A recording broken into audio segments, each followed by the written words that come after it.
Every child deserves a chance at life. Bonnie Henna, also a mom of an adopted child, visits an orphanage in Berea, Johannesburg that gives refuge to unwanted and abandoned babies. Good morning, I'm Bonnie Henna. We're in the greater Johannesburg area this morning visiting the Door of Hope. Did you know that in Johannesburg, 3 babies are abandoned by their mothers every day? Most of these mothers are young, desperate and without guidance. The Door of Hope is one of the many orphanages in the city who are doing amazing work. Hillbrow Street is possibly the only place in the world that has what is known as a hole-in-the-wall baby bin. Mothers leave their babies without questions being asked. Cheryl, the hole-in-the-wall idea was yours. Tell us more about it. One morning I saw a baby that had been found on the Queen Elizabeth Bridge, newborn baby lying on some newspaper, and I investigated and found a lot of babies, about 50 a month at that stage, were being abandoned. And before I'd even come here, I'd wondered how we could help the moms if they ever wanted to be anonymous and give away a baby. I decided to put a bin in the church wall so that the moms had an alternative to abandonment, abortion and abuse. In your experience, what brings a mother to that point where they're so desperate they just have to abandon their baby? There's a number of factors, but I think the main one is poverty, and a lot of mothers don't have work, they can't find work. Sometimes they're staying in a place that's very overcrowded, and if they have a baby and bring it home, it's going to cry.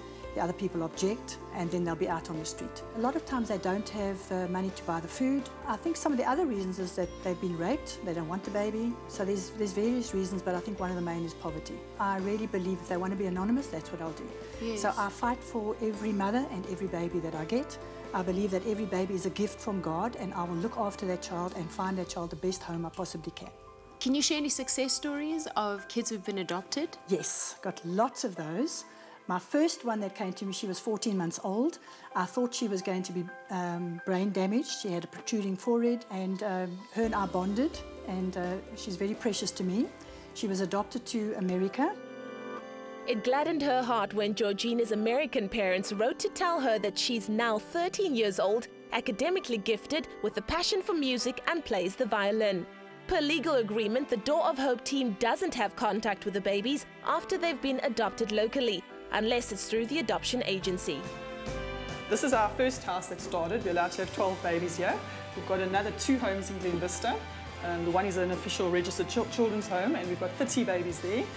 Our third house has another 12 babies, so in total we're allowed to have 54 babies at any given point in time. We're hoping to increase the number to 66. So how can the public get involved with the Door of Hope, and where can they find the information? There's numerous ways that people can get involved. They can come and just give of their time, which is very important for our babies. We have obviously only a few staff, so the more time that people can come and spend with the babies, give one-on-one interaction, just give love and attention and cuddles to them, that's very important. They can give monetary, obviously, donations, or they can give consumables, nappies, wet wipes, formula. We go through obviously a lot of formula.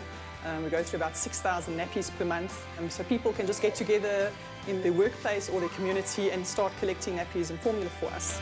An hour or 2 of your time can make a big difference to help a child thrive. Contact Adoption SA for a list of organizations in your community. Stay with Expresso and SABC3.